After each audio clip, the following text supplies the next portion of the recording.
You just never know who's going to show up anymore on this darn show. I know, right? It's true, really. Hey, now that I got, you're that Burrows guy. well, now that I got a whole bunch of you guys in the mix, I don't even know who's going to show up. You officially have a stable. That's awesome. I do.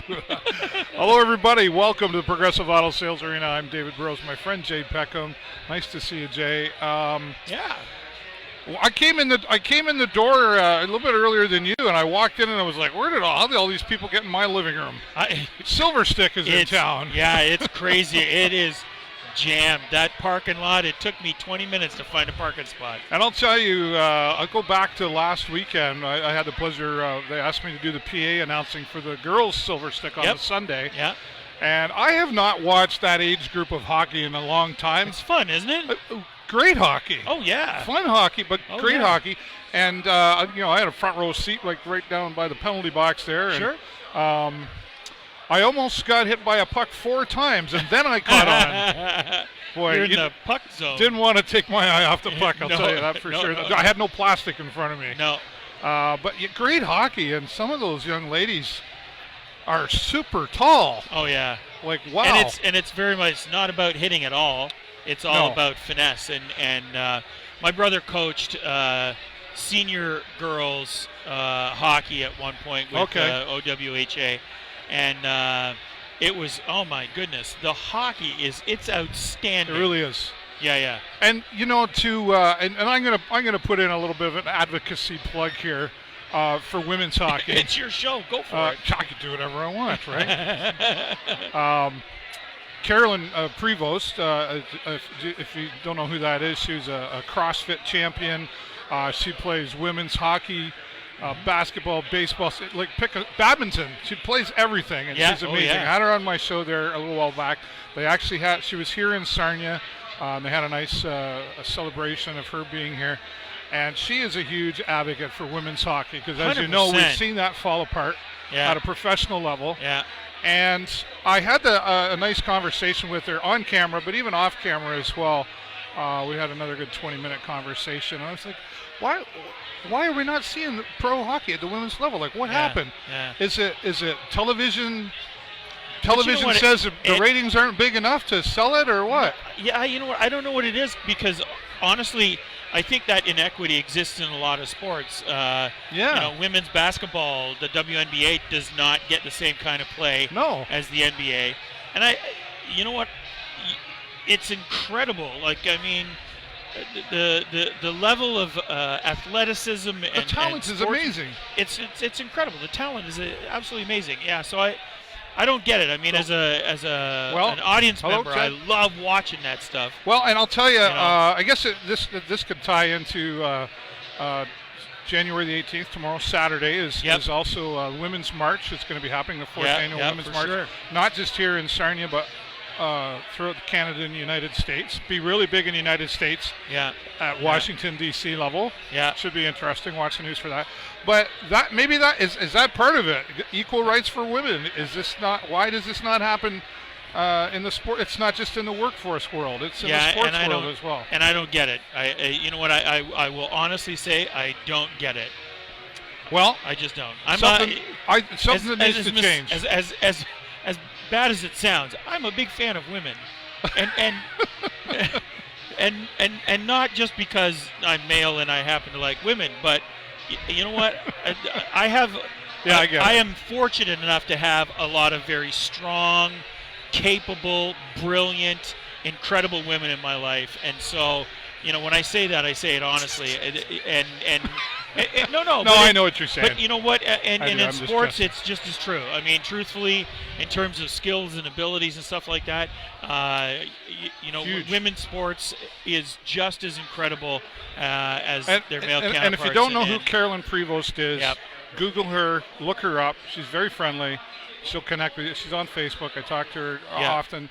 Yeah. And maybe her parents actually come here to the Sting games occasionally, and they've stopped by and said hello. So now we should probably talk about Sting hockey, though. I suppose we should, but I just really felt it important to say it because I was thinking about that over last weekend. I thought, man, why don't we? Okay, so there you go. Yep. Why don't we have more attention to the women in sports? 100%. But yes, we are here to talk about the Sarnia Sting. Wow, what a roller coaster of a year. We keep saying that. They seem to come out of the net, no pun intended, a little bit last weekend against Hamilton, I believe it was. Yep. To a shootout, though. Well, I mean, a win's a win, but those shootouts, they really make me nervous. Me too. And we've had a bunch of really close games. I mean, we've taken some one-pointers over the last. I mean, we went the first half of the season without a single, overtime or shootout kind of loss or win, and now all of a sudden it seems to be that's where we're headed. A lot of really, really close games. And last weekend here was one of those examples. We had it tied 3-3, and then stuff. I know Jay doesn't want to talk about that. No, actually, I don't want to talk about that. But it was close. It lost 4-3 there. And we shouldn't have. There was no reason for it. But the Sarnia Sting will be looking for some payback here tonight. I think so. Coming off last week against the Erie Otters, 6-2. They're going to get their chance here tonight to get their payback against the Erie Otters. And I honestly, just kind of looking around at things, I think we should be able to beat the Erie Otters. I'm predicting a W. Yeah. I might be a little optimistic, but did you see any of the game from the Otters? I did not see the one in Erie. No, unfortunately, I've been really busy with Mom. Right. Well, I'm going to give you an opportunity now to be opinionated. Okay. What's the Sarnia? What, in your opinion, as a fan, what is the Sarnia Sting missing this year? Well, you know what, and that's a good question, and I think off the top of my head, what I want to say is cohesion. You know what I mean? Like we've talked over the past few seasons about sort of what it takes to win games, and I think the thing is that there's really no one factor that says this is going to make us a winner and this isn't. Well, no, I wouldn't say there's one factor, but I think it's a bunch of different factors. There's some pieces missing for sure. And it's all of those things kind of coming together that we really need to have. Do we have some skill in the net? Yes. Do we have some skill on defense? Yes. Do we have some good forward firepower? Yes. Do we have some good coaching? I think for the most part. Do we have, good scouting and good no, you know what? There's a few strategies I guess I just don't understand, and that's why I can't speak to it. I have never coached anything. So I certainly don't want to. Anybody who steps up and owns a team and coaches the team, we know Hatcher and Legwan were both good hockey players and stuff like that, but there sometimes isn't necessarily a good transition to coaching necessarily. Oh, yeah. But I don't want to take anything away from them.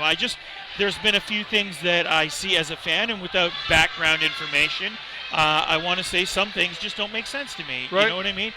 From a coaching perspective, I think, when we talk about the number of unfortunate or not perfect line changes at awkward times, that's a coaching challenge, I think. Sure. You know what I mean? So to be able to get into, I think most fans would like to get into the heads of the coach and try to understand things, right? But what I want to say is, I'll go back to, to circle back to what I was saying. I think it's cohesion. I don't think, we can't blame it all on the coaches, because in the end, regardless of what they're doing, it's the players that got to go out there and win or lose games. And but we can't put it all on the players as well, right? It's a team effort. It's a team effort, right? It's a team. Exactly. This is a team sport. It's a team effort, and all the pieces have to come together.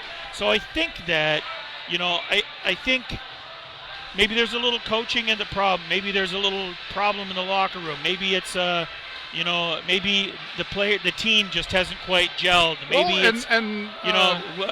we fought some injured reserve things. I was going to say, for lack of a better word, we've been crippled a little bit. Sure. And that's a factor too. And Kelton Hatcher was off for close to 6-7 weeks, right? I mean, Jamison Reese, the scratch list tonight is been out. Ashton Reese, Owen Say, Nolan Dillingham, and Justin O'Donnell. Ashton Reese is another one. I mean, Ashton's been out for an awful long time, and the list is getting shorter, which is good. However, some key players. Jamison Reese, will we see some of him tonight? But the timing of all that stuff has been unfortunate, right? Because every time something happens, you got to make do with the players that are left. And, as people are coming and going, you're constantly shifting lines. So these guys aren't getting a consistent line to be on, with line mates where they can develop. I was going to say, and that makes it hard for you to get right? the mojo going out there, and it sure does. And knowing each other's personality, absolutely, and predictability, and all that sort of stuff. 100%.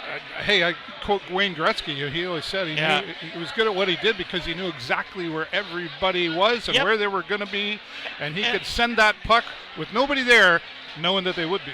Yep. That's a big part of it for sure. No, absolutely. So it's hard to do that. And then, you got things like the trade deadline where everybody's nervous about their position on the team and stuff like that. Like, I mean, who knows, right? Because especially from a losing team that's having to look at rebuilding and stuff like that, I mean, everybody's keisters on the hot coals there in that point, right? Speaking so of makes it harder to play, right? Let's talk Jordan Coy. He wasn't with us that long. No. And I remember I got the media release for that, and it was like, do not put out until, and I was like, but have you seen the latest news though about that some of that trade?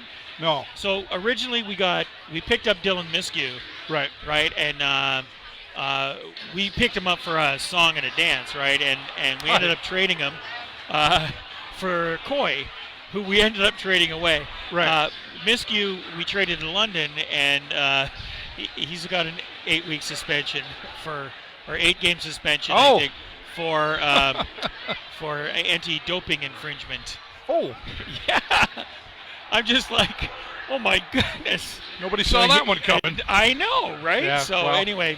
But it was I thought it was interesting. We had Jordan Coy, and I think a lot of people, I just had a conversation earlier that said, hey, Burrows, you know why they got rid of Jordan? I'm like, I have no idea, but he's like, I thought they brought him here as like a veteran to lead the way. And well, maybe they got him to trade him. I don't know. I think the thing is that, I mean, if you looked at the after the Miskew trade, if you look at the goaltenders we had, Dylan Miskew or the Jordan Coy cost us the least to pick him up. Yeah, I'd say we got some good people coming our way. So, and that was a good trade. Honestly, we got way more back than what we put into that trade in the first place. Most people would agree with that. So that was a good trade, I think. Talking about goaltenders tonight, Benjamin Gaudreau will start in between the pipes tonight. And we haven't seen him play in a while. So opportunity for it's.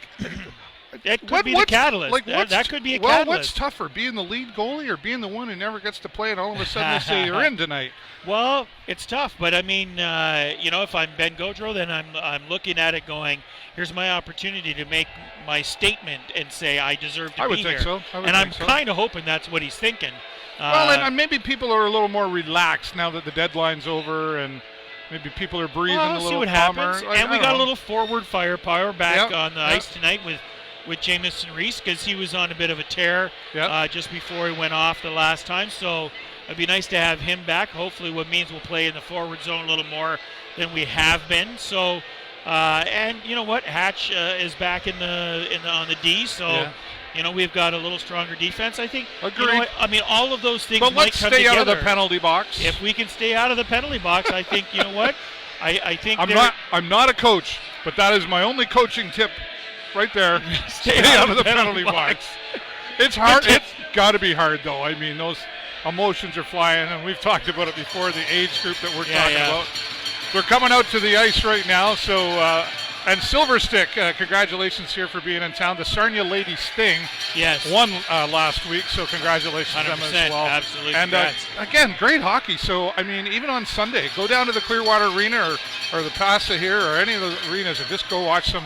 They walk in for free. So it's a great hockey. And kudos mentioned to Roy Cayley. I don't know if you remember Roy Cayley from the radio station a long time ago. He was actually one of the founders of Pregame Silverstick. No, I read that. That's started awesome. out in it was Wyoming or Watford, I think. So thank you, Roy Cayley, for doing that. He still comes down to the media room from time to time. That's awesome. And he's a great guy. He's got that unique voice as well. You can't miss the guy. So thanks, Roy Cayley, for that. And thanks to all of you. Jay will be joining me back here for the next 2 period intermissions. Hopefully. He's got a smile on his face. Because all we really care about is Jay's happiness. It's really all that matters to me, anyway. I don't know about you. All right, they're out on the ice taking on the Erie Otters. Stay tuned. Follow us along on Facebook and Twitter. We'll be posting the updates during the period, and then we'll be back to give you another update for the show live on location. Once again, I'm David Burrows and my friend Jay Peckham. Go, Sting, go! Talk to you soon.